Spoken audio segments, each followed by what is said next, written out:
Have you been taught wrong? Maybe on purpose?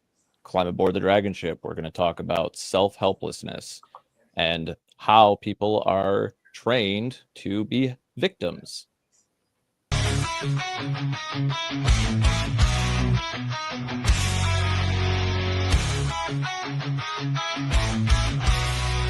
the white thunderstorms, we ride on the back of our cars in a fearless flight. Sons of gold, hearts made of fire, conquering lands, fueling our desires. Soaring engines and lightning in our eyes. United we stand, strength won't compromise. From the east to the west, we sail, we roll.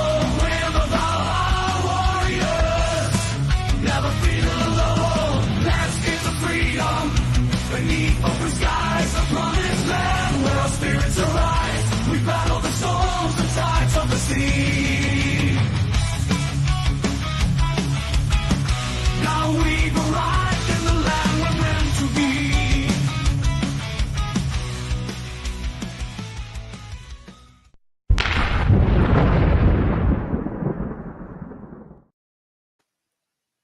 Skull, gentlemen, good morning.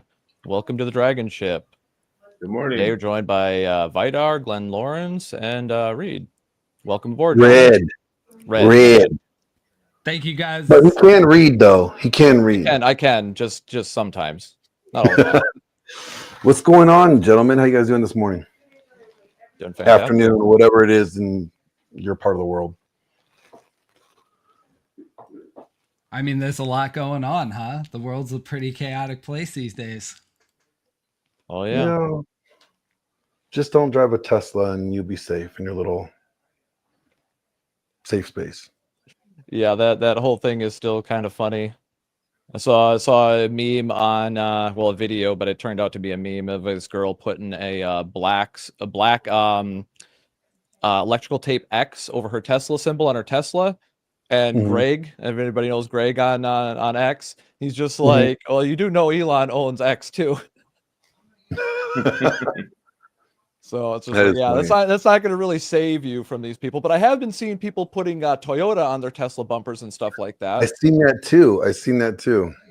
Which is kind of funny because it's like you'd think that wouldn't work, but then again, you see these people vandalizing these things, not realizing they're on camera, even though they've seen so many people get prosecuted for committing an actual crime, like a fascistic crime, ironically enough. Like, hey, you're for political reasons, you're vandalizing other people's property as a means of intimidation. Interesting.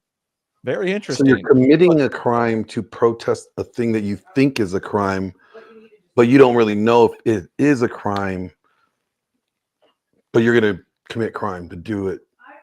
And you're going to do it they don't against... view it as a crime. That's the thing. This goes back to the Dunning-Kruger effect. Because they don't understand the law and the rules of the land and stuff like that. They view vandalism as protest now. That's how much the waters have been muddied at this point. These individuals legitimately think that, well, not legitimately, but in their own head, they think it's an actual form of protest. Why? Because of the BLM riots and things like that. Oh, the mostly peaceful protests. Oh, you mean the firebombing riots where they were doing a peaceful protest and then Antifa came in and started like torching shit? We've seen this all on video. My bad. Oh, I can tell you right now, there was nothing peaceful going down in LA.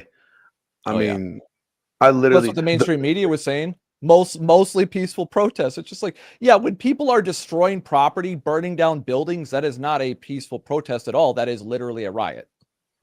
You know what cracked me up the most about it? Like, they didn't fuck up white people stores. Okay? Like, Lululemon, not hit at all.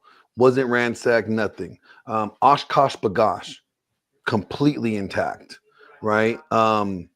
Nike, lids, Hibbett, like all those stores destroyed. Like, and I'm sitting there like, well, Glenn, it's the same thing you see now with the Teslas. Most of those Teslas are owned by lefties, Democrats, people that believe in electric cars being the savior of our climate.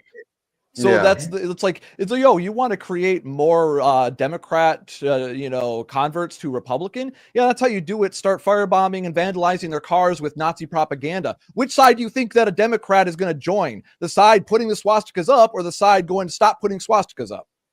Like, for most human beings that aren't deluded and have been taught wrong, it seems pretty straightforward. It seems straightforward to me. Like, which side am I going to side? The people actually painting and doing the swastikas and committing violence, or the people advocating against violence and trying to solve problems with words rather than violence? But what do I know? I don't know. Maybe I'm just like, since I grew up so much on the West Coast, I'm kind of like West Coast minded. Red, can you help me out here? You know, when you are fighting climate change and producing and promoting electric vehicles, how is it impacting the climate when you're setting those electric vehicles on fire and causing? Are you helping the climate when you do that, or I don't know? Help me out. I'm not that intelligent.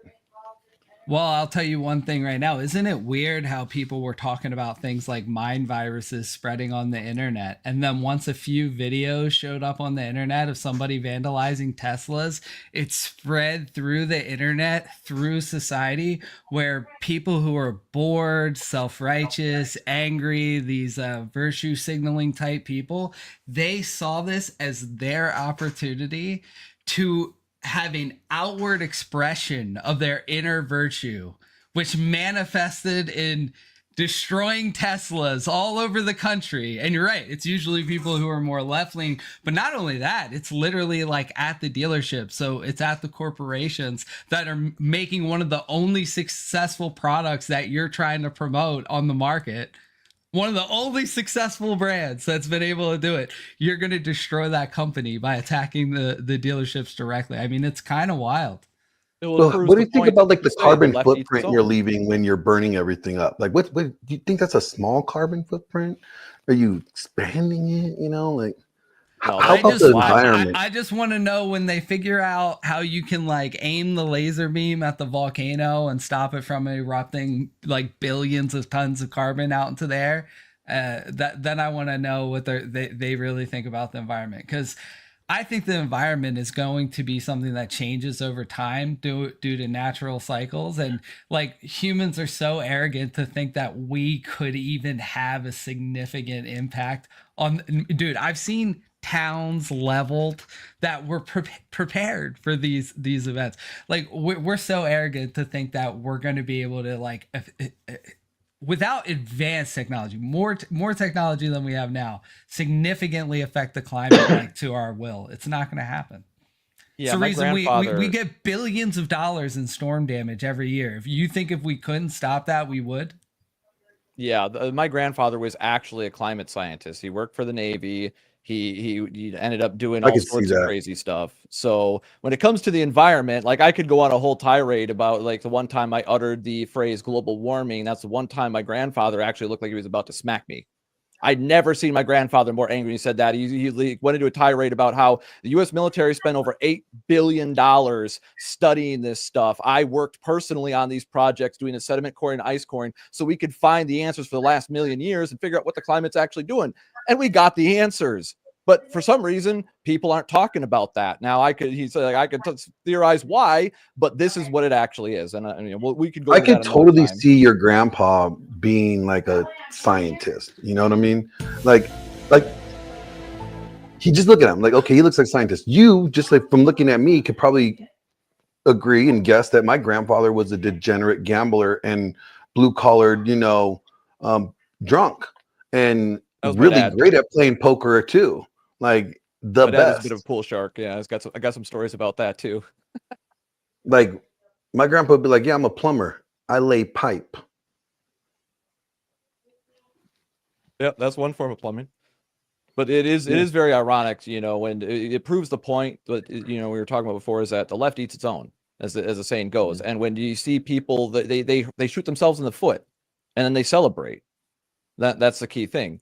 But before we get going too far, let's get into the premise of the show today. We strayed a little bit off topic, but once again, I want to give a shout out to Sprouts, which is an educational animation channel. And all I got to do to be able to share their stuff free of any issues is just give them a shout out. I put a link in the description too, so check out their videos. They put out a lot of really good content so that way people can educate in a more simplistic fashion, making complex ideas a little bit more easy to digest. So without further ado, here is one of their excellent short videos explaining learned helplessness. Ideally, parents let their children learn how to help themselves. Parents who neglect their children or those who are overly involved achieve the opposite. Their children often learn helplessness and hence believe that they can neither control their life nor change their environment. Learned helplessness was first discovered by two researchers who conditioned dogs to endure electric shocks. Martin Seligman and Stephen F. Meyer conducted their experiment with 3 groups of dogs. Dogs from the first group were caged and made to wait for a period of time before being released. These dogs were what's known as the control group. The second group were also caged and got electric shocks from below. When they pressed a button, the shocks stopped. They learned that they could stop the pain. The third group of dogs were exposed to the shocks but had no way of stopping them. After the conditioning, all 3 groups were put into a box that gave shocks on one side but not the other. The first and second group of dogs quickly learned to avoid being shocked by jumping over the wall that separated the 2 sides of the box. The third group of dogs made no attempt to avoid the shocks. They had developed a cognitive expectation that they could not avoid the pain.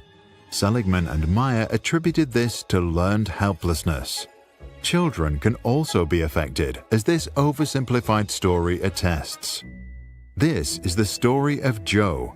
While other kids were allowed to run, this cute little boy was put in a walker so he couldn't hurt himself. And so, from early on, Joe learned that the world is a dangerous place. On the rare occasions that his father was home, he told Joe to toughen up and become a strong boy.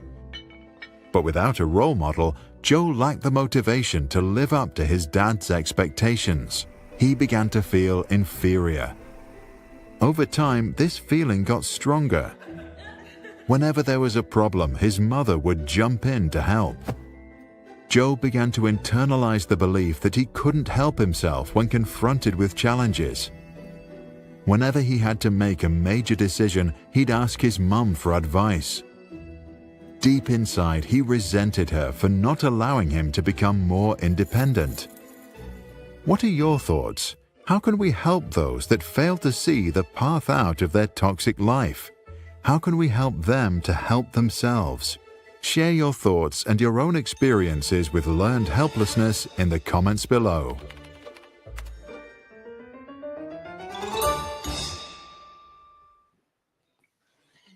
There you go. That's I think that's a good way of kind of simplifying a lot of what we see with the victim mindset in today's society, right? Because it goes back to the old quote, whether you believe you can or you can't, you're right. And you miss every shot that you don't take. So this boils down to what, what is the facsimile for the shocks, right? We see the inundation with propaganda. People's mental state, they're getting shocked over and over again with negativity. Like in the 90s, violent crime was going down, but the news reporting on violent crimes went up 600%.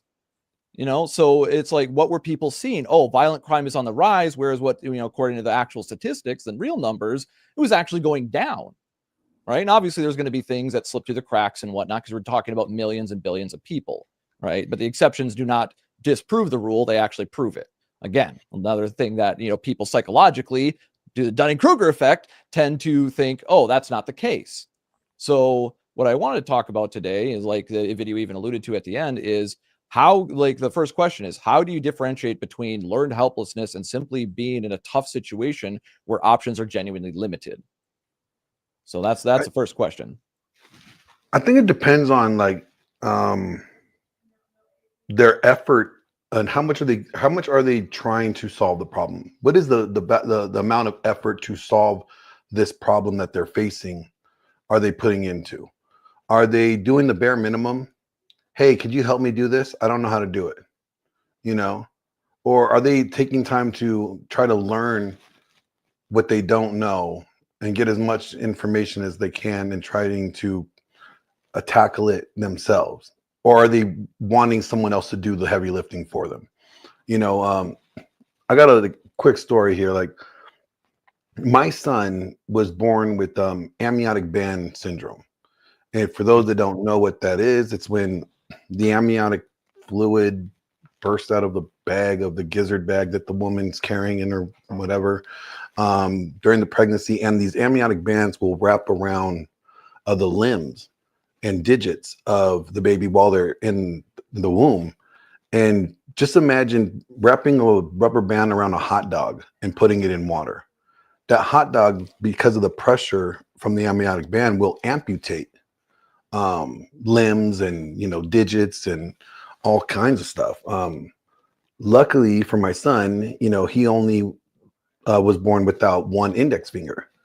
He could have lost a lot more, but he wasn't born with his right index finger, and he was just right-handed too. So the one hand that he's just dominant in, naturally he can't utilize it as everybody else would. I never treated him any different. I didn't give him any excuse. He naturally adapted to figuring out how to do this. He didn't go, well, you know what, Dad, I can't do this because I only have 9 fingers and you have 10. That was never something he thought of. He always had to adapt. And by not giving him an out, by not giving him that, like, hey, well, you know what, because you don't have this other finger, then, we're going to give you a pass. I told him, like, God said most people need 10 fingers to do what you do with 9. So who's the person that needs the help? Right? It was that everybody else needed more fingers because he could do it with 9. And that was kind of like the mentality that I would, teach him and hold him to. I never babied him for it. And when it came to sports and everything else, he just adapted. He didn't bitch about it, saying that it's harder because of this. He adapted and overcame because he wasn't given the opportunity to bitch about it. So environmental parents, right? The structure that we give our kids, are we giving them a structure, an environment that says, hey, you need to adapt and overcome? Or are we, giving them the environment where they could bitch and we're going to do it for you? They're going to bitch and complain, or going to bitch and, say a bunch of excuses. And we're just going to, do it and let everybody else be responsible for them not able to do it. You know what I mean? Like, that's where it starts with me. Yeah. How about you, Vidar? What is difference between learned helplessness and simply being in a tough situation where options are genuinely limited? I'm not sure with that, but I do know exactly what Glenn is talking about. I can see where if you had a child that way that you wanted to then baby and teach, oh, I'm sorry, son, life is going to be harder for you. Let me do that for you, or people are going to have to make accommodations for you. And the parent that then goes to school and makes sure that the Disability Act is all okay because their son, has this one little disability. I can see how that would turn into the learned helplessness. Whereas, like Glenn didn't let that happen. He made his son adapt. He said, "You can do this. You're going to learn to do this." It's like one of my all-time heroes in Brazilian Jiu-Jitsu is a master. His name is Professor Jean-Jacques Machado. He became a world champion jiu-jitsu. In fact, in the world prestigious Abu Dhabi, when they first came out, I think he won like the first 2 of the complete weight classes. And he did this all with one hand. One hand, he has no fingers on it. And that was the same thing that he went to his uncle who was teaching the class, which was Helio Gracie was teaching him, and Helio told him, he says, what you think is a disability is what's going to turn you into a champion. And he had to learn everything to make it work for him, and absolutely a champion. If you look him up on YouTube and watch him, or there's even a documentary on him, Jean-Jacques Machado. Incredible man. And that's just what you did, is you didn't let him, say, oh, poor me, I don't have a finger, I can't do this, I can't write correctly, or I can't, point at people correctly, or Oh, he got away with flipping everybody off, man. That was the most coolest thing. He's just like, hey, I need one of those. I need one of those right there. Can I get one of those right there? How many? One. Yeah, see? But I mean, yeah, he got teased and bullied, and but that's part of, kids are just that way anyways. But that's my way of doing things. It comes down to a mindset. Wouldn't you say, Red? Like, you either are going to be a victor over these situations, or you're going to become a victim of these situations. And really, you ultimately have the choice to make. Yeah, this goes back to like Plato's cave, right? This is what that little video was. And everyone was saying in the comments, this seems like a Fauci experiment. I mean, that was a very cruel experiment. And what it essentially was testing was the cave, right? The dogs who wouldn't move from the electric shocks are the same people in the cave who it doesn't matter. Even when the people come back, people who get out of the cave, tell them that the shadow monsters aren't monsters and there's a whole world out there, they will never leave. They essentially are the same thing as the dogs who have convinced themselves that there's no getting away from the shocks, so they don't even try. And when you talk about large groups of people, this is what we've always known this. Like, technically, I don't even think you needed to shock a bunch of dogs to figure this out. I think Plato did a pretty good job with it.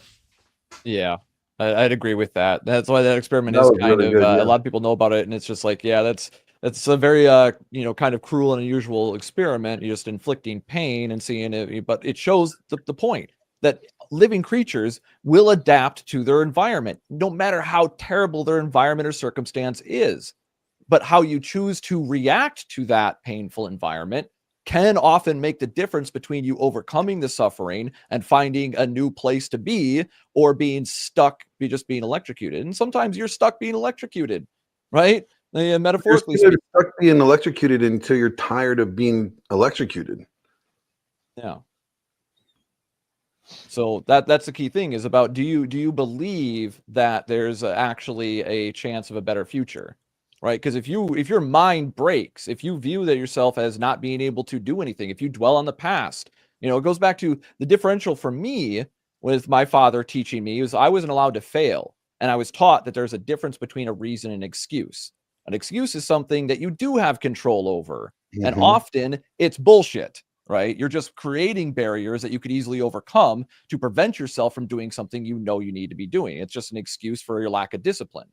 But if you've got a genuine reason, so like, some of the guys that couldn't be here today, they got a genuine reason not to be here because they've got other shit to do in real life that overrides hosting or participating on a panel with a podcast. This is how this show works. So, yeah, it's debatable. But I mean, the point holds true, is that they have a valid reason, and it's been discussed prior, and so it's known as a valid reason why they couldn't be here. So nobody's going to get mad at them for not being here. Now, if they're just like, oh well, like I just didn't feel like it, like, okay, well, that's kind of shitty of you, and that's going to be a huge difference between, oh, I've got my kid's got something going on that I need to be there for him, to be that attentive father, versus no, I need to go talk and shoot the shit with my homies and help other people's kids and other people. Exactly. These mindsets. It's like, one's gonna, your personal life is light and self-interest is going to take priority over that. But again, there's brothers here that will still step up and be able to do that. So it always works because we know who needs to be at the front of the line, and we change places and shift as needed. And we don't make excuses. We identify the reasons, and it goes back to something very simple. If you dwell on the problem, you're not going to be looking for solutions. That's my opinion. and this is I want to ask your guys' like opinion on this. Have guys become so nihilistic in this space where all they're doing is bitching about women, and they're like, "Well, what's the point? Hypergamy. It's all hypergamy." You know, like I'm 4'6". I'm a short king. You know, the women that I like are not going to want to get with me. They're going to think I'm. Don't listen to Glenn Short Kings. Don't take this from Glenn Short Kings. Tell Glenn what you think about this in the chat right now. Let me know, Short Kings. I got you. I mean, I know many people that have every obstacle their way and they still overcome. Like Thor's or Vidar, Miko. Miko hasn't grown since Mercury Rising. He's been the same height since the movie with Bruce Willis. And I love Miko. Like that's their younger brother. And he was in the movie Mercury Rising. Mommy, Simon is home. But Miko's a very, not the tallest guy in the room. He's not going to be the guy that you're going to ask to get things off the top shelf. Okay, let me just tell you that. But he has no problem with women. What people would consider a hindrance, it's not a hindrance to him. Sure, some women may not like guys shorter than them. That's not his problem. That's their problem. He has no problem getting women and getting gorgeous women at that. Like I'm tired when I hear guys like throw all these like excuses out. It's either you're going to overcome and adapt and overcome. You're going to learn, take the information that you need and that would be useful to you to reach your goal, or are you going to sit and bitch about it? And that's what I'm seeing a lot these days is just, let me just sit and bitch and I'm helpless. I can't do anything about women. I can't change, the culture. So I'm just going to opt out and not improve myself because what's the point? Yeah, it's basically people that got a lot of quit in them.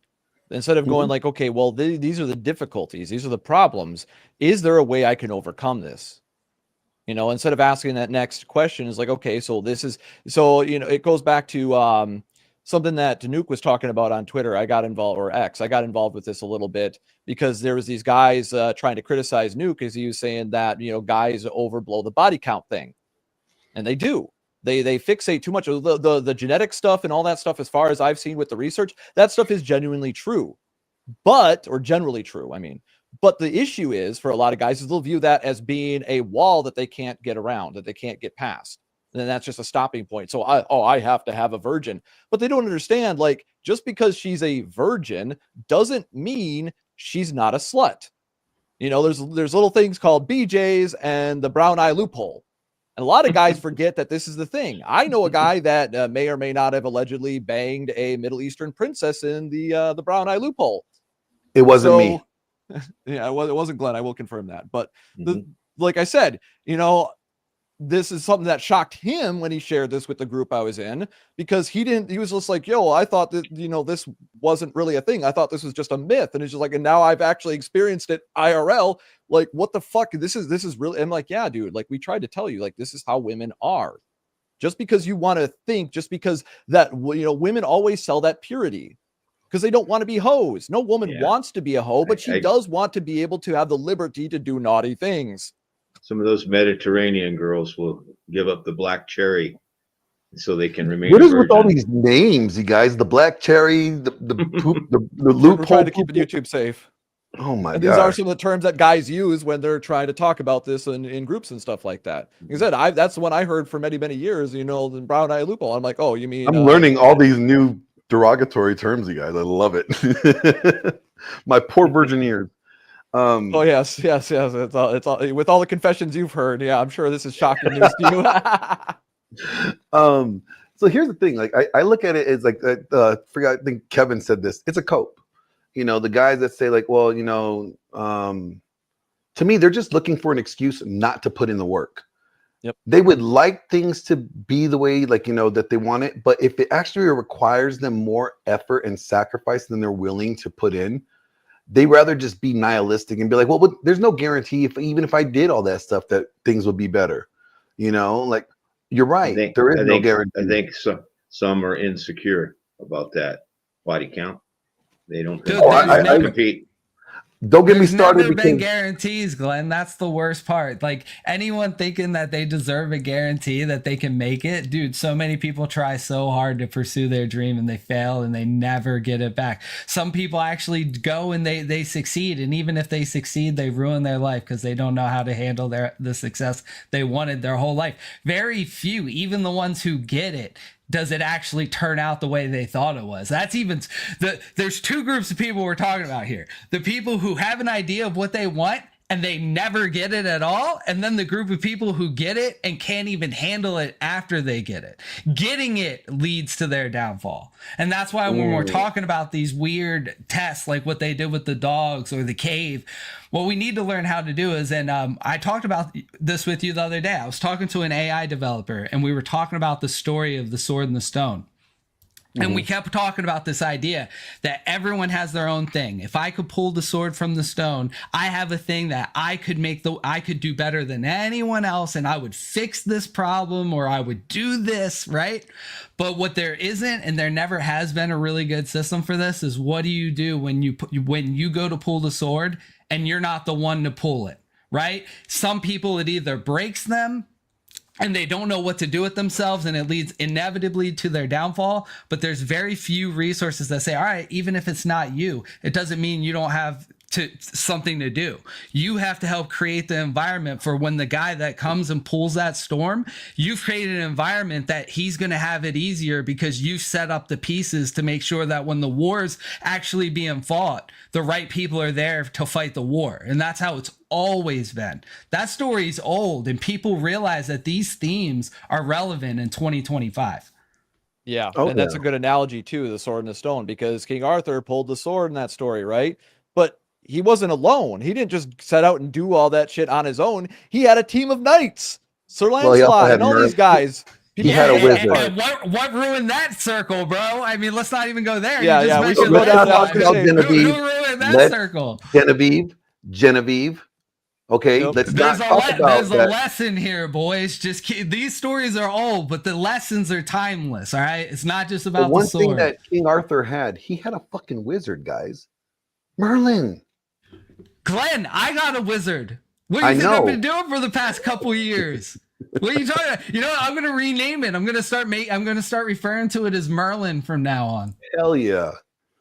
One thing is, like, I think, like, in life we have only two choices in any situation. We could either make moves or we can make excuses. That's it. That's it. That's all it. Either you're gonna go after it and you're gonna try, succeed, or fail, but you're still gonna put in the work to attempt to get there, or you're gonna talk about why you can't get there and all the obstacles that you're gonna have to face, and only if these things weren't in the way you would be here. Well, shit, only if you got up off your ass and got to the gym, you wouldn't be fat too. So like, only if you actually went outside and talked to a woman, maybe you wouldn't be lonely. Only if.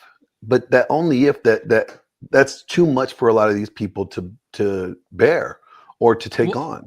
Well, Glenn, everyone, I think this is too. I talked about this today. Social isolation is a weird thing because even though the internet has connected a lot of people, it's also created this weird sort of social isolation where people are they're alone in the real world, but they have social interaction, whether it's Twitter Spaces or live streaming or online gaming lobbies where they're talking to their friends.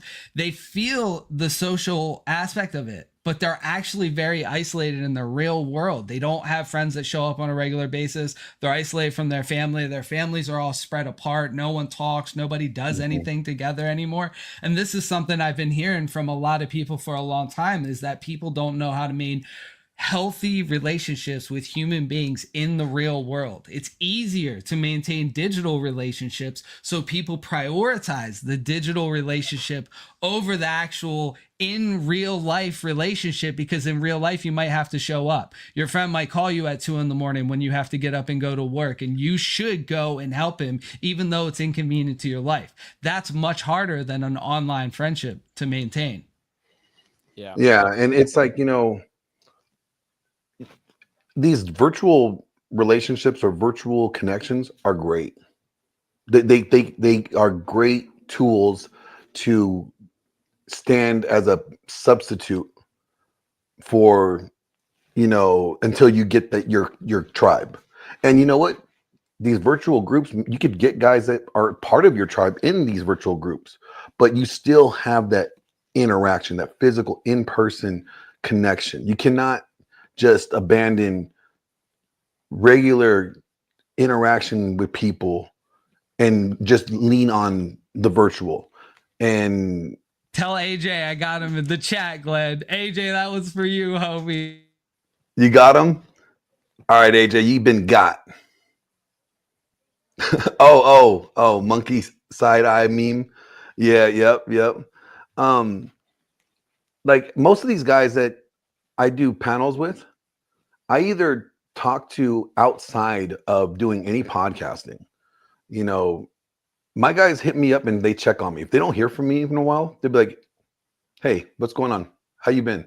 Last night, good friend Clover Tack. If you guys don't know who Clover Tack is, he has one of the most amazing and last gun shows, gun stream channels, and talking about firearms and shooting them, cleaning them, building them, all that fun jazz when it comes to firearms. Big 2A guy. He hits me up. He goes, "Hey man, how you been? I haven't heard from you in a while. I want to, get a pulse check and see how you've been doing." That's the kind of guys you need to have in your circle.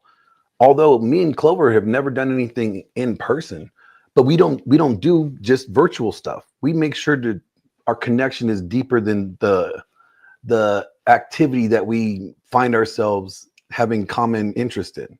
Same thing with Viking and like Red. Vidar comes over here like almost every day after work, so it's pretty cool. But you have to have that mix of depth in your relationships, not just a superficial, "Hey, I like playing these games, you like playing these games. Let's talk about the games that we play and nothing else." That's only going to pacify time. That doesn't help you, or get it further or help you not feel like you're alone when you're dealing with something. So Yeah. Well, it comes down to understanding the context. Because, like, for instance, back in the day when I was playing World of Warcraft and I'd committed to raid times, right, for a game that can't be paused and all that stuff. And I'm playing with people from Australia, people from Canada, people from the Netherlands and stuff like that. We got 40 people in a group and we all agreed to be there at the same time. And my sister's telling me to just flake on them. And I'm just like, "But I said I would be there."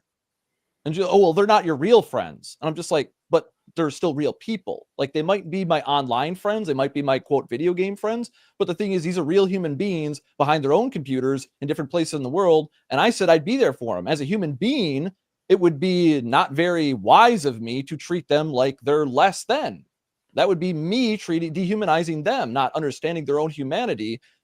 But understanding the context is, yeah, my real life friends should come first, right? Those are the people that are closest to me. Those are the people that are actually going to be able to literally be there to help me. But I've made plenty of good online friendships, right? I didn't meet Thor without these online groups. would that make like your commitment to it not real commitment just because they're online? Like if your commitment is your commitment, right? You say you're going to do something, you're going to be somewhere. That should be regardless whether or not if they're online or your real life friends, right? Like your word should not be, altered because of the medium of your guys' interaction, right?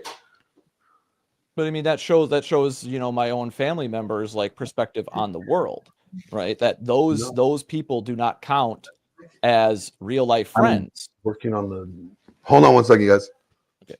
So that's the contextual difference, in my opinion, that's paying attention to the context of what kind of relationship is it actually, because this is also a skill that's going to help you determine if that friend is actually good for you. Because if you got a friend, just like a girlfriend that's telling you to do a bunch of dumb shit, advising you poorly, and it, are you going to keep listening to that advice and utilizing that advice?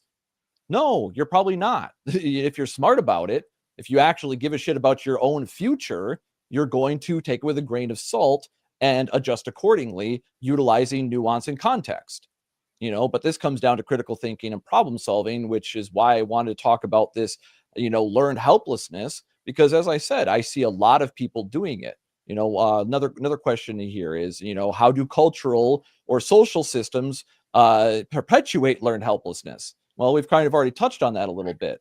You see a lot of the mob mentality, the bandwagon effect, that people jump on board. Like, oh, hey, it's cool to, even though Elon was the left golden child for like a decade or something like that, now all of a sudden he's the pariah because he actually started to do some work. So I find that very fascinating. And actually going back and referencing Clovertech hit me up too, talking about YouTube stuff.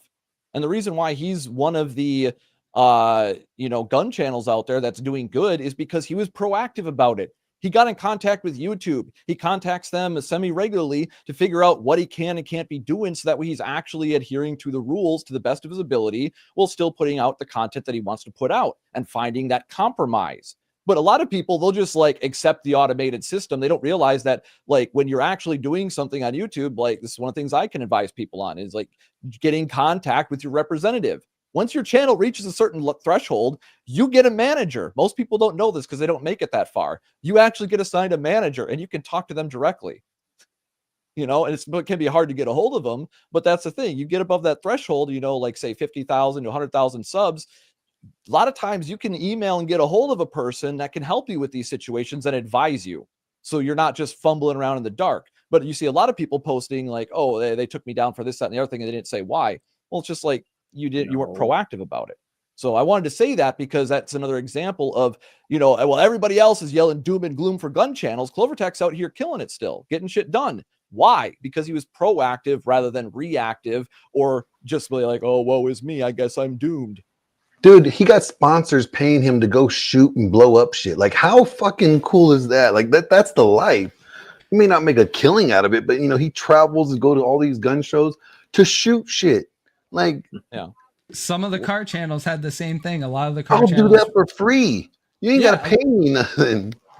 A lot of the car channels were getting bumped because of the racing and stuff, right? And then other guys got in touch with YouTube. They did it like, hey, look, we're doing everything above board. We've got legitimate car part sponsors. There's a lot of money here. We're not trying to break any rules, and we want to make good content. People love car content. It's been around. Dude, people used to go to car shows before the internet. I mean, that was drawing crowds before then. So it's just one of these things. I still go to car shows. Oh yeah, for sure. They come to Ocean City every year. I usually go to the Ocean City cruise weekend, but I'll tell you what, every year I'm watching the tolerance on all the channels. Rumble and X are pushing these platforms in a direction where they're going to have to loosen up on some of these ridiculous, especially the copyright stuff. I was talking to a bunch of creators yesterday.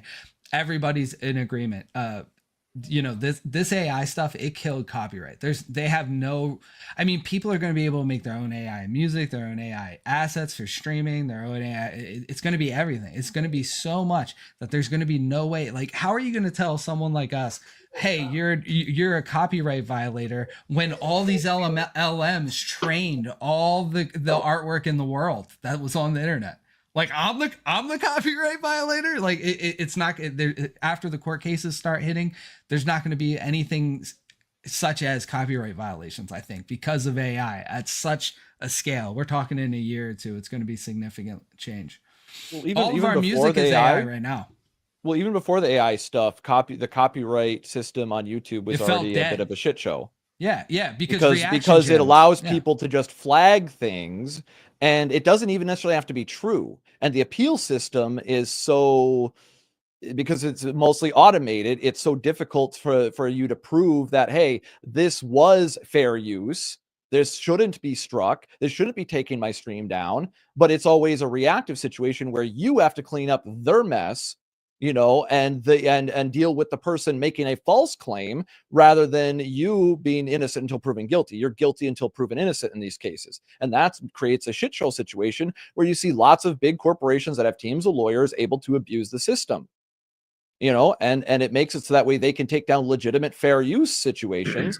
And that's why you see people posting the, like fair use. And that technically doesn't protect you. It doesn't, just because you say it's fair use doesn't make it fair use. It's what you're actually doing that makes it fair use, So Well, it's like Jeremy asked in the chat. He said, "Red, is the Ghibli stuff grounds for a defamation lawsuit?" The point is, it doesn't matter if there's grounds. The lawsuits are going to happen in mass, and depending on the outcomes of those lawsuits, there's no way to regulate this copyright stuff anymore, especially on the internet. And here, it's a perfect example. You're talking about Ghibli, right? That's one example. Are you going to say me, who uses a 4-second clip to make a point in a reaction video, I'm a copyright violator, but OpenAI or XAI or Google, who literally trained on all these studios like Ghibli, all their artwork, they're not the copyright violators, but me, the guy who's claiming fair use in a 4-second, video drop that I use for a reaction video. I'm the copyright violator, not the guy who literally trained their artwork machine. Yeah, it's kind of like There's no prosecuting. way that's gonna hold up. There's no way. Yeah, it's kind of like prosecuting the guy buying the drugs for selling the drugs rather than the guy selling the drugs. So that's a bit of an interesting one there. But that's the thing. You guys The just system needs to be described. updated. You guys just described actual fair use by talking about a short clip that then you're talking about. So I mean, that's obviously not going to be a copyright. And then the Ghibli stuff is everything I've seen on it is going to fall under satire. There's nothing you can do about that either. Satire, that's already free speech. Satire is protected. So is the fair use. So, but I understand what you're saying. I mean, yeah, how are they going to enforce it when there's millions of creators that can get on Midjourney right now and make an image for their YouTube channel and the image is an actual direct result of the company that made the software training its artificial intelligence art maker on other studios' artwork. Right. I think I'm not the bad guy here. I don't know what they're gonna, right. let's talk about this. I think what we're talking about is trademark more than copyright. And someone's trademark, I know the law has been that if a trademark, if someone copies a trademark, even though it's not the same, but it's close to, if it would fool the common man, then it's a trademark violation. But as you're saying, you put a picture up there that maybe is not satire, but it was AI that was trained on a model that they're going to have a hard time. It's just too much with AI. AI is changing life as we know it. It really is. My company's scrambling right now, and I think it's the supervisors are scrambling because they realize that immediately half of their jobs or 3/4 of their jobs will be gone because of AI. AI will do a better job than they do at it. So, I mean, it's coming. There's, if you're an actual person who deals with AI or a content creator or like me, I actually am a craftsman. We're protected for a while, but like the guys that are supervisors, their jobs can be right now can be taken over by AI. And I think once the real corporate end of it or the shareholders start realizing that they can save a lot of money that way, I think they're going to go for it. Yeah, and that's why the trademark system is separate from the copyright system, because it has to do more with public perception and like in the same kind of category as like slander or defamation. Right. It comes down to like more the brand side, the logo side of things. And if you do a derivative logo that was, still even clearly a like a knockoff or is a parody, the thing is, if that you're doing legitimate business under that brand, and then other people go to that brand because they assume it's your brand because of that perception and it looks similar enough, then they could end up thinking that your business is bullshit because they're going to a parody account to try to do business with you rather than your actual account. And because the logo looks so similar, it's easy for an average person to make mistakes when they've never done business with you before. And so that's where the trademark comes in. Copyright is meant to protect you for like the work that you actually did. And this is the part that a lot of people don't like to recognize, is that you're technically not violating somebody's copyright if the derivative work that you're creating is at least 10% different from the original work. And a lot of corporates, companies and corporations and whatnot, when they do this sort of tactic, like take something and, inspired, or take a clip of a beat or something like that and modify it for a track, they usually err on the side of about 20% difference to avoid any copyright claims. So that way in court, it's very, you can demonstrate that, hey, this work was derivative of that, and therefore I am allowed to do it. A lot of people don't like to recognize that. So when it comes down to the art of the AI being trained on an art style, and then you turning your art into that style, or your picture of yourself, like say somebody screenshotted us right now and made an AI art style version of this for a thumbnail, right? You would be taking that art style, but you'd be applying it to our visuals, which is significantly different from what the actual work applies to, because the work is going to apply to what they're using it for in their professional context. Their business doesn't involve taking our pictures and turning it into their style of art. Then they would have a somewhat, that would be something that you could argue in court, right? But this goes back to even the original argument back in the day about computers. This is, to me, it sounds like the same argument. Like, oh, well, your computers are going to take away all your jobs. It's going to make it so much easier for you to do art with, Adobe than painting a picture in your room. Because you don't have to buy the art, you don't have to buy the paints, the easels, any of that stuff. All you got to do is have a computer, and you can do whatever art you want, almost unlimited, as long as you got electricity and hardware to be able to generate more art and paintings. So this argument already happened, and innovation always wins in the end because human beings are innovators. It's happened more than once. Look at realistic paintings and all the realistic painters that would make a painting that looked like a photograph when the actual photograph came out. What happened to those guys? So, this is happening. Are you talking about Hunter Biden's painting collection? Oh, no, that's something different. For millions of dollars, apparently. It did go. I think that was all AI. They're not going much now, from what I understand. They're pretty inexpensive right now. Man, I need to find better ways to launder money too, like that. But back to the problem-solving aspect, like, it is actually one of the 7 P's that Thor writes about in his book. Where's the book at? You had it. You have one job. It's your book. It's right here. Dominant Masculine Presence by that guy right there. One of the P's is the problem solving. Yes. In a culture that is breeding learned helplessness. A man's primary agency, whereas a woman's primary agency is her sexuality, and it has been throughout all of history. Mm-hmm. A man's primary agency is problem-solving ability. He has to have problem-solving abilities to even be considered as a winner, or even to be considered what do we call it these days? A real man. He has to have problem-solving abilities to be that winner. If he's the race car driver and he wins, he has the ability to learn to drive that race car and to show his status, and that's a way of solving the problem. Other men will look at him and say, man, I want to be a winner like him. And a woman can look at that, and then she has her agency of sexuality to say, that is the guy I would like to be with because he's a winner, and other men recognize his status as a winner. Fame can have something like that to do with that, or actors have that ability as well, the way they talk, their presence, how they can lower their voice at will, or a singer. All of those sort of things are traits and behaviors of a dominant masculine presence. I don't have it pulled up, but I think it's at the very back of the book is the quick start guide. And those traits and behaviors are critical when you're associating with other men. How do I know that I'm, looking at a brother here or a son? So you want me to? Yeah, you can go ahead and ask questions around it if you want. I mean, it's very simple. There's 6 P's that I listed, and then on top of that, the overall arching thing is identity. What is your true identity? What is a real man?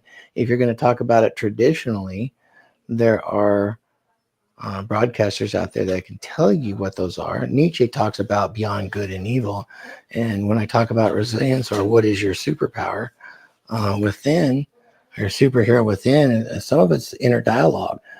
For instance, if you are running into a problem at work, you need to ask yourself some questions in order to have a enlightened self-interest and project that to others, is to have some self-reflection about, how can I do better in this situation? Is it contextual? Most of the times it is contextual, and you need to recognize what you're putting out there. And it should be an inner monologue or dialogue, as if a third-party mentor is having a conversation with you that leads to actions. Remember, it's better, it's far better to have discovery than disclosure. A lot of men that come onto these social networks want to disclose how awesome they are and why they're the best expert in the world. I've been married 25 years, so I'm a far better expert than anybody else out there on marriage. Well, guess what? That's not true. Yeah, because like, how are you measuring whether or not your marriage is successful or Right. thriving? So if you're out there, say you're a psychologist and you're putting out cognitive behavioral therapy, remember, us men have the ability to do cognitive blindness too. And we can sit there and say we're an expert and how awesome we actually are. And so we're taking it personal. If we start telling everybody how awesome we are, Mhm. and start putting out there a bunch of grandstanding on why we are a better expert than everybody else, that is breaking the chain. You're actually putting out negative energy, and you're telling everybody how insecure you actually are and how you don't have any of these traits and qualities to solve problems. Yeah. Or you can solve problems by asking yourself and others, when you're self-reflecting, you can ask yourself the question, do I have an enlightened self-interest? And when you reflect, you can ask yourself, am I putting together my authentic self or my traditional self? Would this be considered traditional in the Orthodox Church? Mhm. I like to use the terms conventional masculinity, because traditional masculinity can be tied to any religion, any circumstance, any sport, anything that you want it to be politically, or as a new age neocon, you can do it that way. Or if you're talking conventional masculinity, you're talking a DMP, it would be recognized worldwide, because conventional masculinity, when expressed to anybody in the world, in any country, would be naturally looked at as, oh, that's masculine behavior. Mhm. Tarl, would you want? Well, how would you like to add on to that? Well, he's on point. Is that the issue that a lot of guys have, is that they don't apply their critical thinking like a good to themselves. Going back to that example of a lot of the guys that view themselves as like red pill, and they're saying, oh, I only want an attractive virgin, but they say that, they assert that, but they don't understand like that they're talking about the upsides, but they're not even talking about the downsides. Like when you cohabitate with a woman, she's going to have times where she's emotional, and it's never going to be 100% smooth sailing. So they put themselves in this false idealized version of reality. Once again, they thought they took the red pill, but they didn't. They actually took the blue pill. And they're going around celebrating, thinking they've escaped the matrix, but really all they've done is put themselves in another matrix where they now believe, a good example of what Thor was talking about, these guys going around on the internet talking about, that they've been together with their woman for a long. Look what happened with Destiny.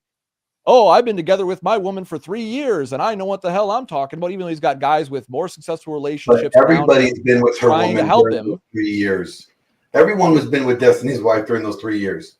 But see, that's the thing. I know a little bit of information because of some people that provided me with things and whatnot about how he ended up in that situation. It's not what he says it is, right? He tried to pretend that it's something it's not. And this is the issue, because he wasn't honest with himself about who he actually was. And the fact that he was getting more opportunities now due to his fame, he didn't learn to actually understand his new tool set and learn how to use it correctly, he ended up fumbling it and ended up getting himself in an open relationship because of those opportunities with women that presented themselves. And then he misused those opportunities as well. And now he's getting backlash from that. So after going around the internet talking about how he's got all this stuff on point and that he's got no problem, he fell victim the same way a lot of guys do. Oh, she stuck with him long enough to reach the honeymoon phase, which is 2 to 3 years. Right? There's a honeymoon phase, there's 7-year itch. Like we talk about this stuff that's known with women's psychology and biology. These are things that do happen on average. And the guys like him are sitting there on these panels with this self-assured arrogance, the Dunning-Kruger effect, that he's got this shit figured out. And then after it all blew up, I watched the video. He's like, I knew this was going to happen. Like, no, you didn't, motherfucker. You've been going around the internet telling everybody that, oh, if it does happen, yeah, it won't be a big deal. And then, like, saying that it's not going to happen because you got this shit figured out. You're talking down to guys that are in similar situations to me that actually have long-term experience. Well, if he knew it was going to happen, one, why didn't he avoid him having to go through it? Hold on, let me get the mic. You need you eating cookies in there. He clearly didn't. He was denying it the whole time. Like, it's either like, either if he knew that was going to happen, then why didn't you, put safeguards in place to minimize the damage or to avoid it entirely if possible, or by getting involved in it to begin with? If you know, like, oh, this is going to be the end outcome, unless you like to get your ass beat and get, made fun of, like, unless you like being the glutton for punishment. Destiny is a good example of the Dunning-Kruger effect, how a smart person, due to their own willful ignorance, can screw themselves over just as bad as a person without the money and the clout and all the ability and the connections and network that he has. But you see how, everybody can see in real time, he's misusing those tools, and he's doing it for ideological reasons. He's stuck in his own idealism. I was stuck in my idealism too. I used to be a lot like Destiny in my mindset about things and about how relationships should be. That led me to nothing but trouble with my woman because I'm 50-50, baby, which means you need to be included in every decision. And this is the thing. Women are useful because they do dwell on problems for helping you assess a problem. But the thing is, at the end of the day, you as the leader, you have to assess that information, not dwell on it, and make a practical problem-solving decision to handle it. And that's what your woman expects you to do, not sit there and talk with her about the problems and tell her all the difficulties you're going through. That drove my woman nuts. But that was all the shit that I was advised by many people that claimed they knew what they were talking about. Oh, I've been with my woman for this amount of time. And then I'm finding out, oh yeah, you actually she's giving you shit about the trash and this and that and just nagging you. And you're just taking it like this is supposed to be this way. We're supposed to be in a toxic, verbally abusive relationship. Hell no. It's like the women always talk about the physically abusive relationships, but they don't, they often talked about men abusing women like mentally, but they don't talk about how women do this like on the regular when they're unhappy with their man. And guys just fucking take it because they think it's the right thing to do. And this leads to them wasting their time, those men wasting their time. And they end up basically just teaching themselves to be helpless in their own relationship because, oh, I'm supposed to be getting nagged by my wife. The same way the dogs in the example thought that they were just supposed to be getting shocked all the time. So, Red, this is like, I want to ask you, what are some actionable steps that guys could start implementing to avoid this victim mentality, this helplessness, learned behavior that seems to be plaguing our culture, our society, and what's sad is our gender, and in fact, our sex. Fuck gender. There's no such thing as gender. Our sex, right? If men, which are the last line of defense, are starting to mirror or mimic behaviors of, oh, I'm so helpless, woe is me, I can't do anything about it, aren't we just fucked? Or are we like, is it just like we're fucked at this point? If that's the mentality and the attitude that males are having. Well, you're going to be depressed, lonely, and you're going to have fear. Can't hear throwing the mic. I'm throwing it to Red real quick, and then we'll get back to you, okay?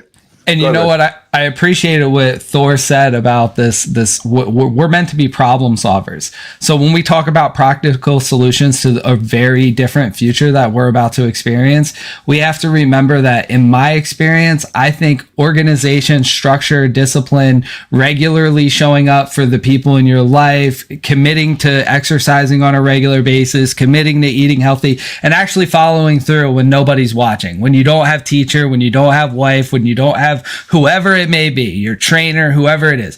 You set a very organized structure to your life and you stick to it without someone putting a gun to your head. That is the most unique tool that we have. And now with AI, they make it easy, they gamify it. It's a totally different world than it was even 5 years ago when it comes to like male productivity.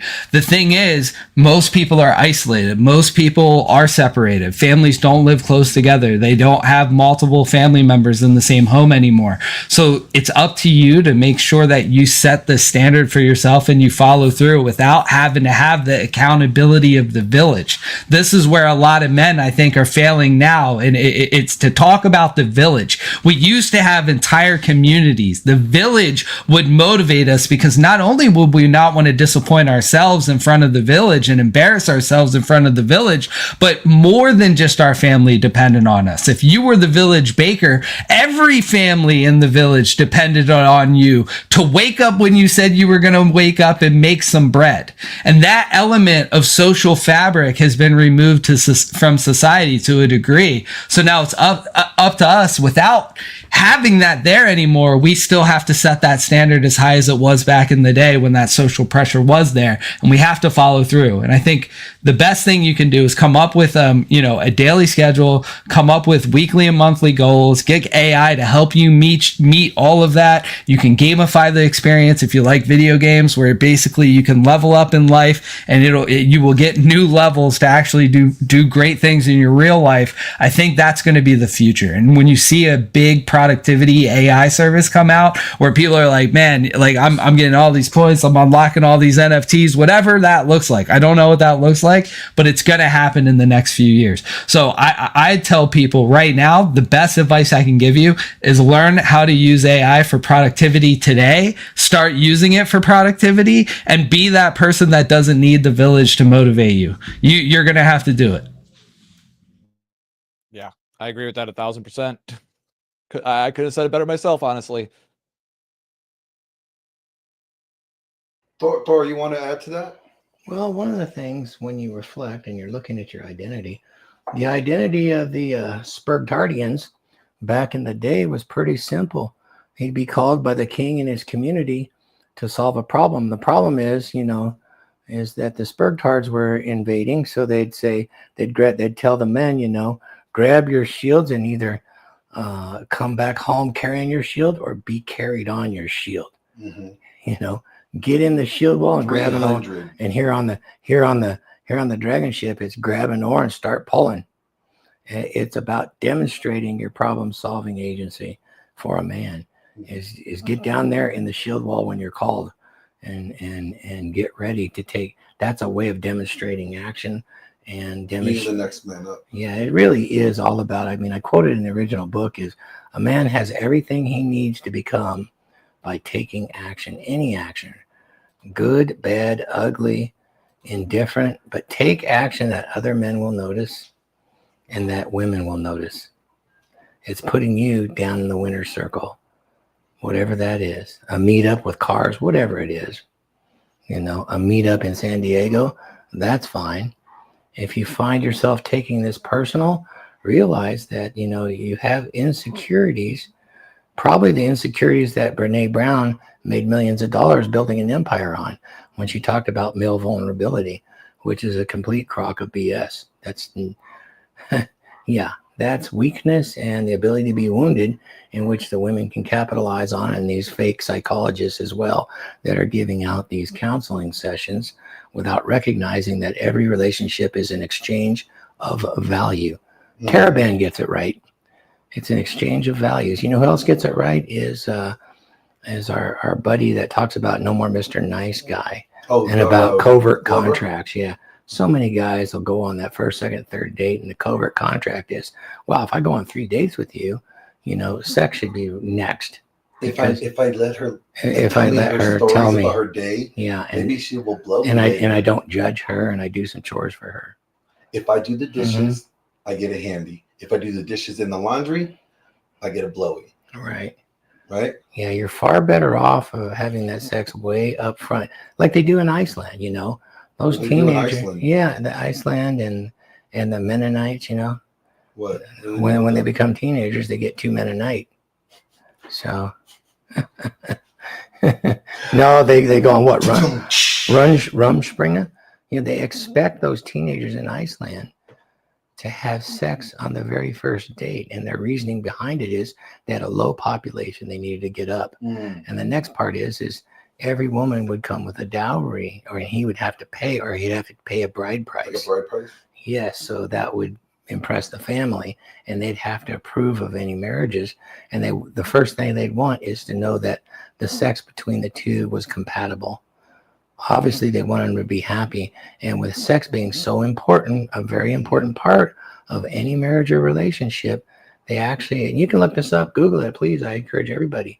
Part of that reflection is, you know, you see how they date in Iceland and Sweden. It's expected. That explains Jack Napier. It's expected to go down on that very first meeting, so that they get that out of the way and they know if they're compatible. Well, you know what? One of our friends, Thor, wrote a book on if your woman is not fucking you like she used to or at all. You know, maybe you should read our buddy Paul Bauer's book called Get Her to Fuck You Again. Watch this video real quick. Are you tired of the dead bedroom? Wondering what happened to the passion, the connection, and the spark? Well, here's your answer. Introducing Get Her to Fuck You Again, a red pill guide to fix a dead bedroom, now on Amazon. This isn't about manipulation or tricks. It's about real strategies that work. If your wife has stopped being intimate with you, it's not because the love is gone. It's because the attraction is gone. And that's fixable. This book will teach you the skills to lead your marriage, rebuild your confidence, and become the man she can't stop thinking about. 3 reasons to get this book. 1. It breaks the cycle. You'll learn how to stop doing the same things that are killing her attraction and start doing the things that reignite it. 2. It's practical and proven. With clear, actionable steps, you'll build yourself into the man you were always meant to be. 3. It works for men like you. Paul Bauer has helped hundreds of men just like you fix their dead bedrooms. And now, it's your turn. Don't let another day go by feeling frustrated and disconnected. Go to Amazon right now and buy Get Her to Fuck You Again. Read it, apply it, and watch your marriage transform. The connection isn't gone forever. You just need the roadmap to get it back. And this book is it.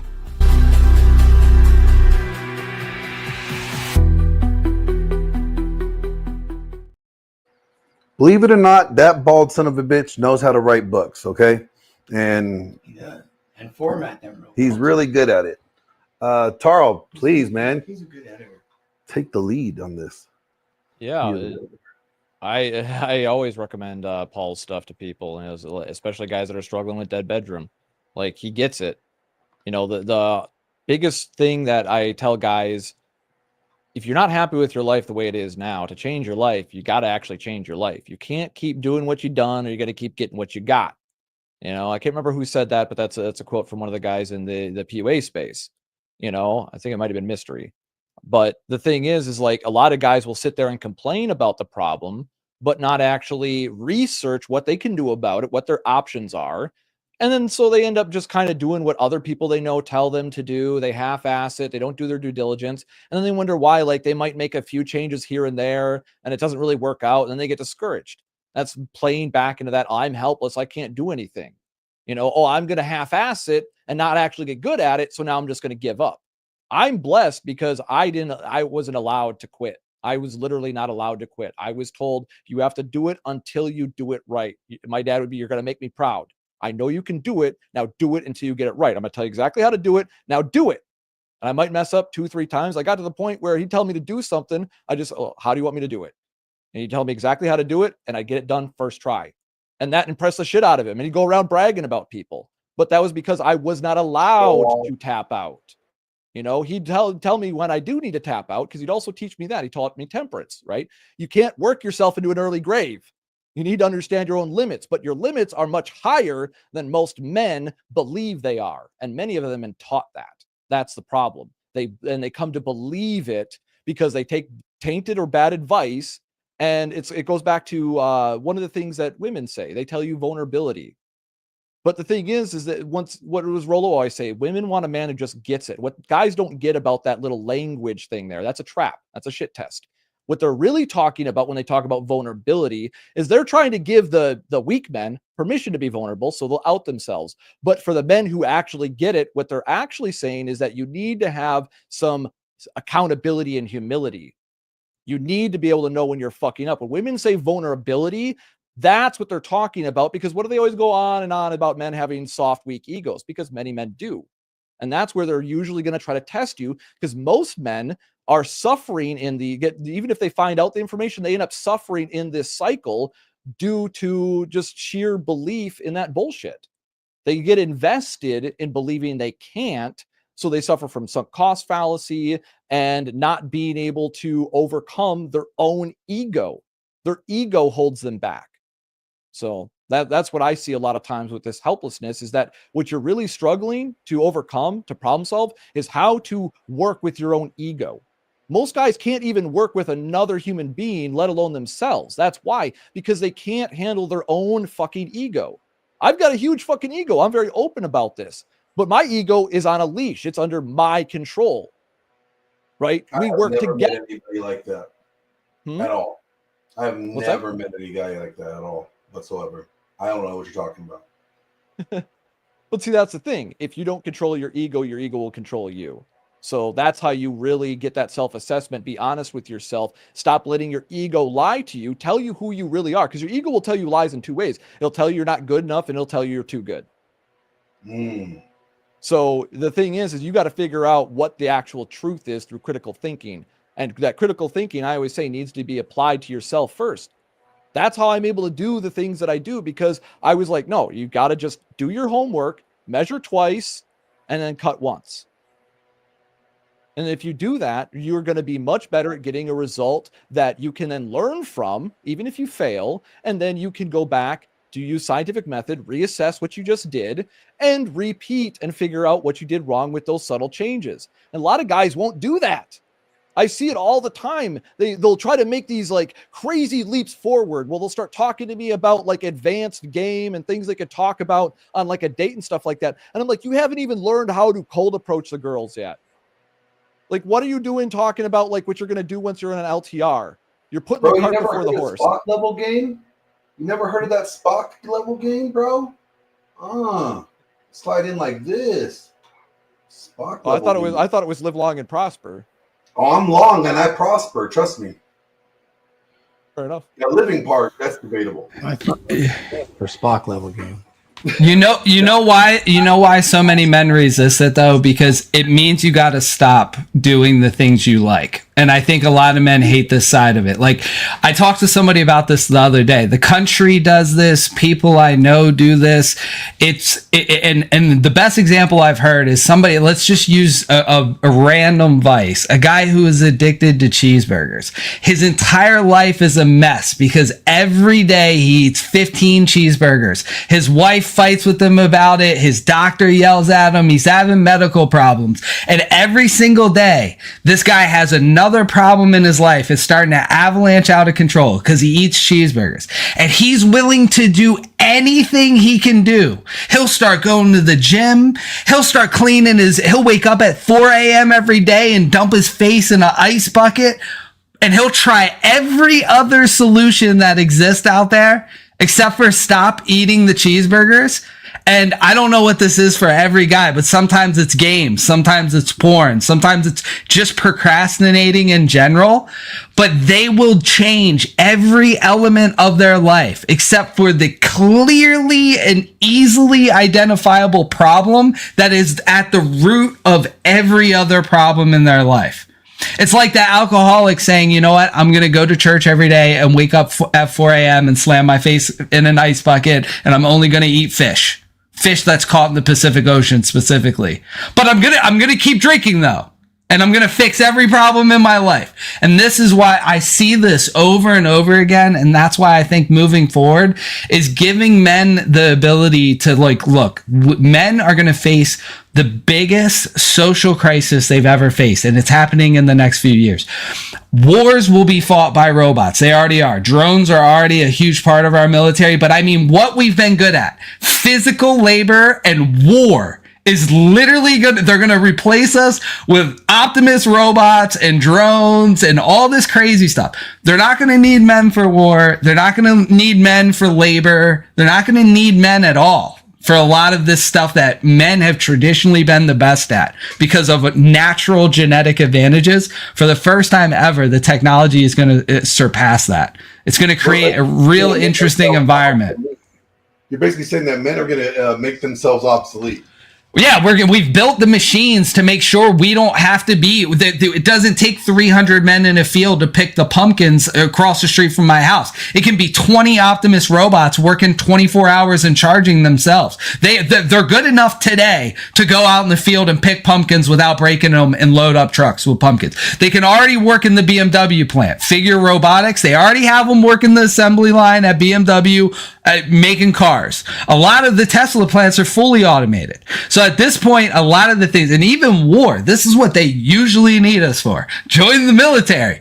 In a few years, they really aren't going to need us. They're not going to be complaining about the recruiting issue because they're going to be buying these humanoid robots that can lift 8 humans. They can run faster than 98% of human beings at all times. I mean, and that's true. It's just it's coming.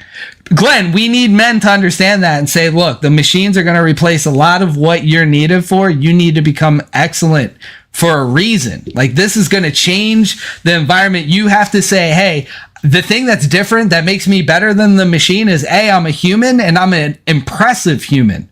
Because there's going to be a world where a lot of people, the machines are going to be more impressive than the human. The human's going to be a screw up.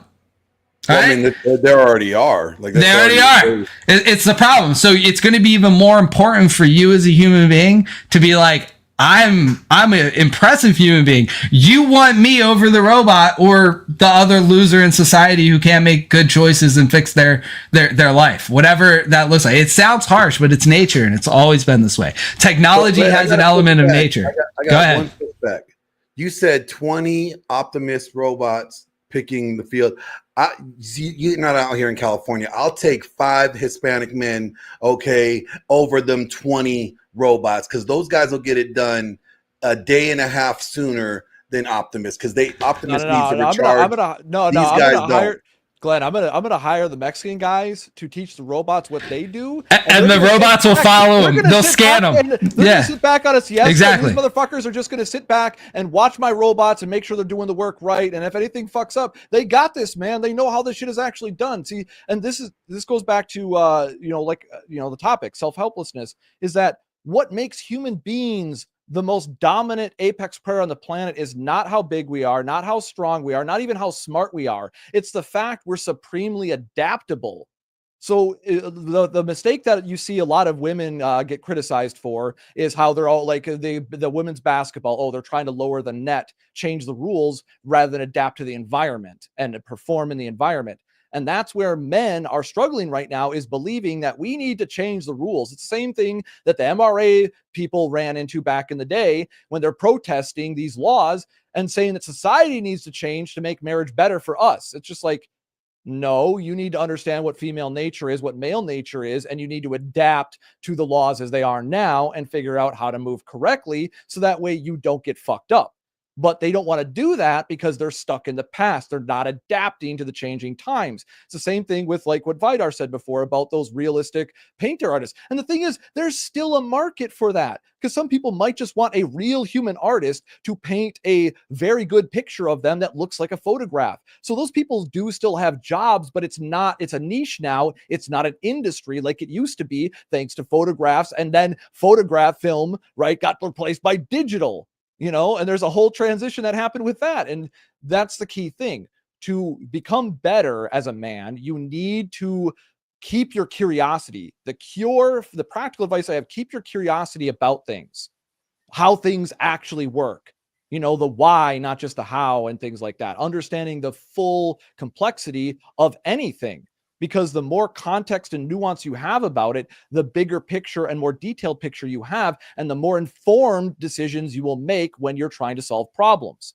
Because you can know all the information in the world, gather all the information, but if you don't know how to organize it and you don't know how to act on it, you're still going to have a bad time. But it always comes back down to you and what you're willing to do about it to adapt to the changing times. That's why project management skills are going to be the most important, because nowadays, think about this, and you were talking about know how things work. Here's a practical example that I dealt with in my work this week. So if you know how a video game is made, then you could literally use AI to do every part of it. You need voice actors for the cutscenes, but you can have AI voice actors. You need background music for the levels. You can have AI make background music. You need concept art for the characters. You can have AI make the concept art. You need someone to do the background stories for each of the characters. AI can write the background stories for each of the characters. But if you didn't know what that whole process was like, it would be useless to you. But these people who have these project managers, and this is what's unique about this time period, it used to take 200 people to bring somebody's vision to life. Go look at a movie and look at the end credits. Go look at a video game like RPG, look at the end credits. But for the first time in human history, people who are good storytellers and have project management ability, they can actually take an entire vision on their own and bring it from idea to full distribution and completion without having to have a team of 200 creative people. Because as long as they have the whole idea and they know the components of what makes something like a video game or a movie or a social media brand, whatever it is, if you know all the components and you have those project management skills, you can delegate those jobs to the AI and be the guy who takes all the individual AI's work and puts it together. That's essentially what men are going to have to do to level up in this next phase of the economy. And you're going to have to own digital assets. Get ready to buy robots. Like he was joking earlier that I'm going to have a couple of robots going out. All right, we'll actually do that. If you live in a beach town, have autonomous taxis that are going to make you money during the beach season. If you have an Airbnb and that's going to be an option, now you're selling the autonomous, Tesla RoboCab as an add-on to your Airbnb. Whatever it is, this is the stuff you need to be looking into right now to make sure that you don't get left behind when the US moves from a service-based economy to a digital asset holder and robotics-based economy. It's going to be a totally different shift, and it's already happening now. Yep. Man, I agree with you. It's coming, and it's coming fast. And you're talking about being a project manager or understanding how it works. I was talking earlier about Faceless, who runs a show called Brandalism, where he teaches branding and the different aspects of it. And his latest show was Art is Dead. And he showed on there where what used to take a week to do, he can do with AI in a matter of an hour. But like you said, art isn't really dead, it's changed. Him knowing how to brand and being creative with that artwork, he knows how to make like a flyer or a picture. He knows where he wants to put things, and him knowing that, knowing what to stand out, knowing what little object he wants that may be a subliminal to bring something else out, he can then feed that into AI, and it takes an hour and a half, and you have something that you would not be able to tell the difference with someone who would take a week or two to do by hand. And that's why project management and the understanding of first principles for whatever it is going to be a huge skill in the next phase of the economy. And a lot of people, who's going to really make out well? It's going to be people who own fleets of either, let's say, labor robots or self-driving taxis in urban areas, or maybe the guys who own the data centers where all these different, companies are renting server space or refrigeration. I was talking to a guy recently. They're already seeing seeing as these companies are being brought back because of the tariffs and they're building these data centers everywhere. These smaller refrigeration companies are coming together and forming partnerships because they actually have to work together on these huge projects for these data centers because of how much refrigeration hardware they need to get in and how fast they want to build these things. That's like something that we're going to see in the next couple of years is going to be really lucrative. It's going to be people who own data centers and robotics assets, whether it's humanoid robots or self-driving cars, or even specialized robots that do specialized things like probably harvester tractors that are fully automated that you could lease out to a farmer that maybe has bad credit, but he has a lot of land. Deals like that that's going to be an opportunity. Yep, for sure. You got to adapt to the new markets because that's the issue. Like we said, is that with AI, is like art itself isn't dead. Like that's where a lot of people I see on X were getting it twisted. Is that human art in of itself is not dead. There'll still be, like I like to do art occasionally for my own wants and needs, right? As just something fun to do. I can be very creative when I'm feeling like it. Most of the time I'm not though. So it's not something I've ever wanted to capitalize on. Now, if you're somebody who's capitalizing on art, you definitely need to start shifting into the AI aspect of things so that way at least you know what your competition is, because that's going to be your actual competition now. And if you don't get with the times, you're going to get left in the dust. There's nothing you can do about that. That's just innovation is always going to win in the end. You can be there's a term called Luddite, if anybody's familiar. That's basically somebody who doesn't like technology and will literally smash the machine to avoid it. It's a very outdated way of thinking, but a lot of people will typically attribute this to a quote boomer mindset nowadays. No, it's an old thing, tale as old as time. Human beings are resistant to change because we like things to remain the same. But that's what makes us better is that the people that do adapt drive society forward. The people that innovate the tools drive society forward. So on that note, I think we'll wrap up here, go around the horn, do ad for Thor's book, and we'll get out of here. Let everybody enjoy their weekend. So Red, how about you? What do you got going on? Where can people find you? And final thoughts.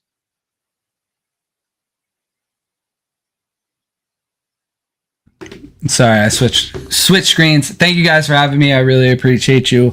Most of my content is going to be educational over the next few weeks. I'm showing some people some really cool graphic design, animation stuff we've been doing with AI.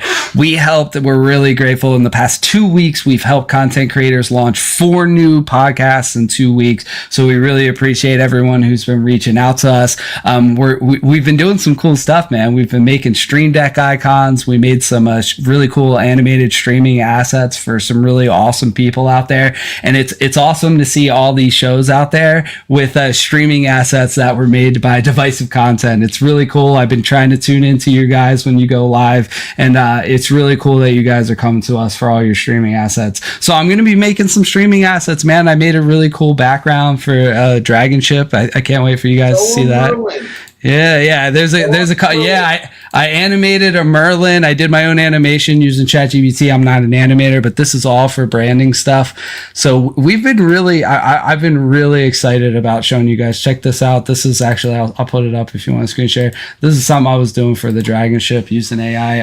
It's going to be a really cool animated streaming background when it's done. And we got a whole theme. So there'll be be right back screen, stream over. It's going to be really cool. So it'll be for special occasions or whenever you want to use it. So really appreciate you guys. Great talk today. And I want to tell you this, if you're a young man and you're watching this, it's really important for you to be organized and make sure that you have clear goals. Sticking to a schedule will help you fight against this idea of helplessness. When you accomplish little things every day, whether it's like getting up in the morning, doing the thing that you said, hey, I have to do this today. When you do that, make sure you reward yourself, even if it's a reward in your head. This positive reinforcement is like Pavlovian conditioning. where you can condition yourself to do the things that are going to be great for you in your life. And the more times you choose to do the thing that's going to be good for you overall, that's how you build a life that's going to be really, really rewarding and successful. And you have to get away from this idea that you're helpless. Every single day, there is a sphere of influence that you can affect, and you might not be able to fix the country or save the world, but I can tell you this: you can hit the gym, you can eat healthy, you can be a good husband, a good boyfriend, a good parent, whatever it is for you, you can be a good version of that, and that you have 100% control over. So thank you guys. Great show, and I can't wait to hear what everyone else has to say. Yes, sir. Thank you. And if you got a link, go ahead and drop, if you got a Already YouTube dropped channel. it. Okay, thank you. All right, and then going around the horn still, we'll do that, and then I see we do got a membership. We'll acknowledge that in a minute here. Vidar, final thoughts and where people can find you.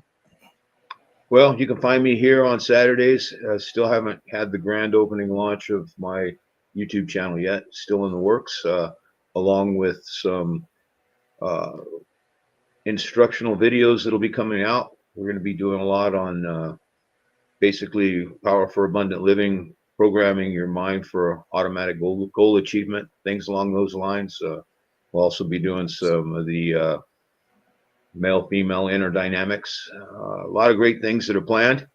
I'd like to say on this learned helplessness, we need to always inventory ourselves and look at ourselves, make sure we're not falling into that victim mindset, because it's a huge thing today. Just listening to people, and especially this younger generation that seems to have been programmed through our schools and through culture at this point, is to hold that victim mindset. Very popular. So if you have that, I think that's a lot of that learned helplessness. Make excuses why you can't do something. Oh, because I'm a victim. Well, no victim here. You either do, or you stay that victim, or you become the victor. Yes, sir. Yep. Thor. And Glenn, Thor. We'll go Thor. We'll go Thor. Go ahead, Thor. Well, this week I'm definitely sticking my new book out there, The Superhero Within, which I think everybody's really going to enjoy. When it comes to the topic of today, learned helplessness is a real thing. If you worry too much, you're going to project that energy out, and everybody around you will absorb it emotionally. It's called heart-brain coherence. And there's a connection between your heart and your brain. There's some 40,000 brain cells surrounding the heart. How interesting is that? In myth and in legend, they always thought that the heart was a second brain. And then those cannibals would eat that heart trying to capture that energy. It's pretty bizarre. But when you have that emotional pain that hits you, it's going to express itself as anger, or it'll express itself as creativity or music, or even superposition, which is a bit esoteric. It's definitely going to affect your believing. So Stoicism can very much help you put some positive affirmations or music together so that you are telling yourself very positive things when the bedroom starts to dry up. And it's not that I'm going to grandstand and be an expert because I've been married for 2 minutes, or, I've had some game that I've outlined in my journal. It's bigger than that. It's self-reflecting and realizing that you may have some insecurities that are expressing themselves emotionally and making you angry, or getting you some creativity, or hurting you emotionally. And if you don't know how to deal with that, being vulnerable is not the answer. No, vulnerability really is BS. A better term for it would be, if somebody's telling you need to be vulnerable, just try transparency. That actually works. That's what what you can really be successful is when you're having that emotional pain, is to recognize that you have an insecurity, a big one, meaning that you're looking outside yourself for happiness, which you have to recognize that happiness, you're going to either get it from external validation, which is a weak way to do it. It's a very, just be transparent about your emotions, but it's super weak, and it will cause you to be lonely if you're looking outside of yourself for your happiness, where in reality, you have everything you need to be happy within yourself and actually be fulfilled and pass a legacy culturally forward with conventional masculinity, especially when it comes to male and female interdynamics. Now, Vidar found something really interesting on Reddit from this dirty, rotten, creepy guy back 30 years ago, which was where I was at on Direct Game. And he also has the creepy uncle spitting out Direct Game, which was pretty interesting. And thanks, Vidar, for finding that video. I think that video is an excellent use of laziness. Contextually, it gives you an excuse to be lazy and seek external validation. But in reality, you need to be able to generate validation on your own to be happy. By what? Taking actions. Yeah, thanks for finding that Reddit. That was in a forum called F I'm Old. Yeah, how about that? How about that? Pretty good. Those are the forums I used to lurk out on. Yeah. Yeah. Well, we're you know, like when I read it, I went, "Hey, I think I know this lineman." I was stunned. No, because- look. Did you hear the wording the guy used? Whatever it was, he had the vibe. He had the Or if vibe. you heard this nomenclature. There's a very high likelihood that I had interacted with this man. Yeah. Mm-hmm. That's crazy. It's all about that. I presence. was stunned, taken aback, and I was like, wow. And it was about my original book. You know, that was crazy that he had taken the time to read it and actually post on Reddit. Mm-hmm. It was wild. I mean, It was definitely interesting. Here, I have it right here. This was posted in F I'm Old. It said, real life non-celeb story. 30 years ago, worked with a lineman job with an absolutely great guy. Smart, hardworking, easy to get along with. But the guy would physically and especially facially not be out of place in some museum caveman's exhibit. To my hetero male eyes, he was about as handsome as yesterday's leftover half-eaten omelet. Women would literally walk up to him from nowhere to talk with him. Literally. We'd be working on an empty street, and I'd turn my back, and a minute, some woman had teleported in just to get to know him better. Watched a car pass us, brake hard, and turn around to disgorge a woman who had just turned around to meet him. I don't know what it was. I don't know what it is, what the vibe is, but baby, he had it in spades. And then the underneath was the reply. The vibe is exactly what he had. It is a dominant masculine presence. A book by that name was written by a lineman. It makes one wonder if it was written by that same lineman. Of course, I had to do the reply there, but yeah, it sounded just like you. Well, the timing and the place mentioned were right. Mm-hmm. The photographs is of the era, so it's pretty fascinating. Yeah, Mm-hmm. it really taken me aback, and I went, "Man, that's a perfect excuse for me just to go ahead and look externally for my happiness." Mm-hmm. I can be real lazy now, No. but it does describe Direct Game pretty well, Social proof as well, right? and social proof as well. Mm-hmm. To see that show up on social media from Reddit was quite a shocker, but it was also fit right into what some of the other guys talk about when, you know, they talk about status and fame status.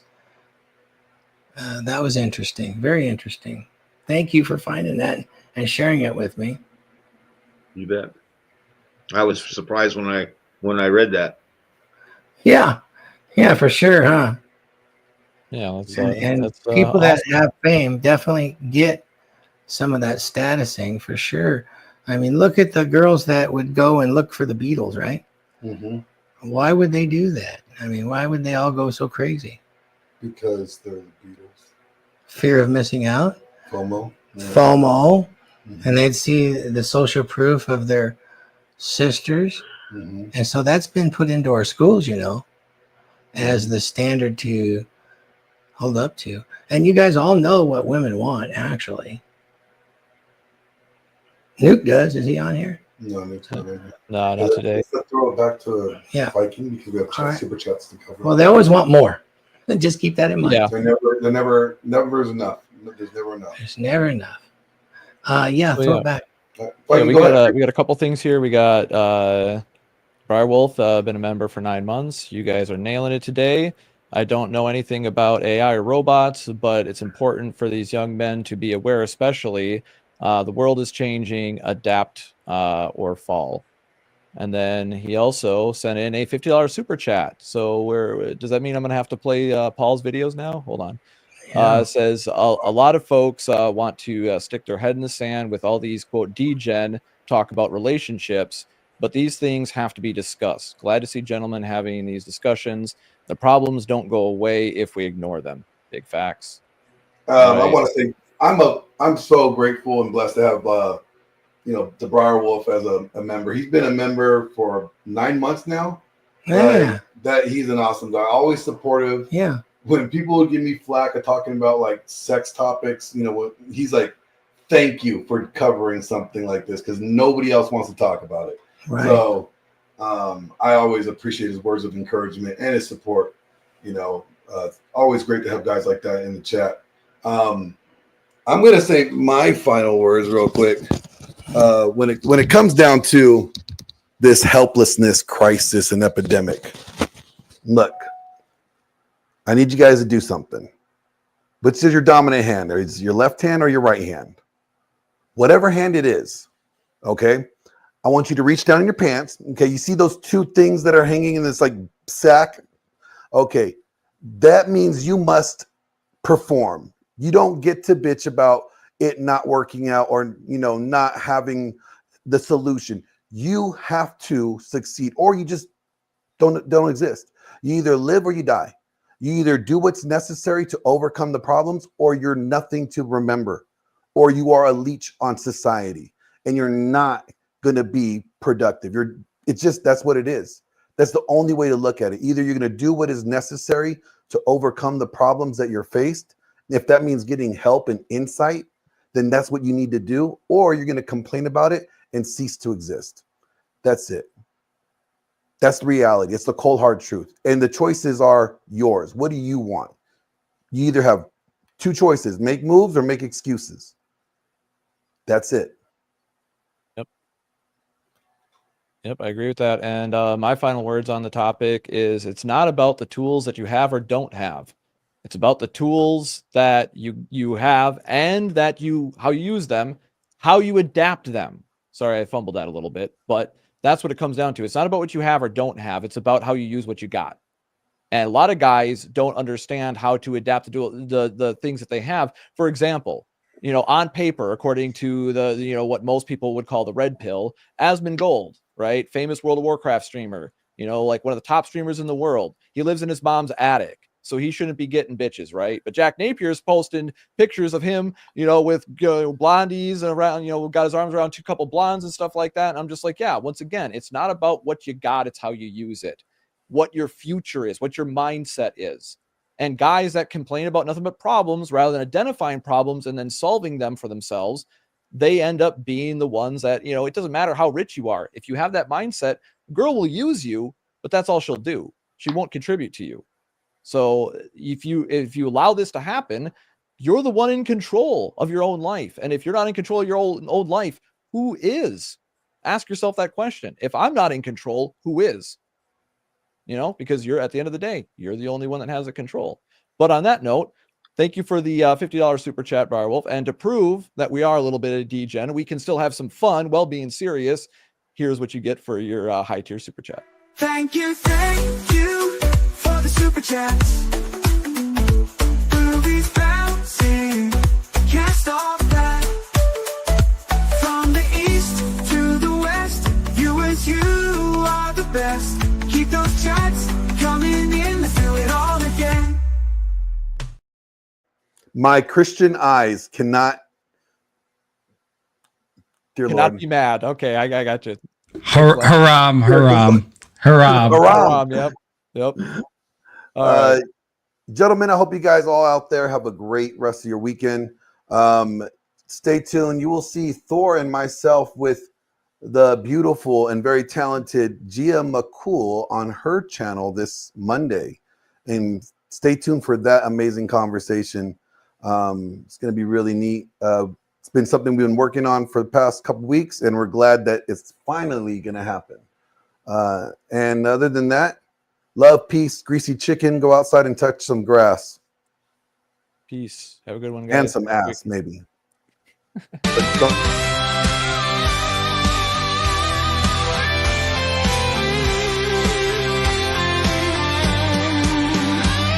On wave we fought to war, brotherhood sword to sword, thunder cracked above. In these battles we love, the DragonShip sails through the stormy tide with raven wings as our guide. Skies of fire and ash, hearts beating to clash, but it's time to rise.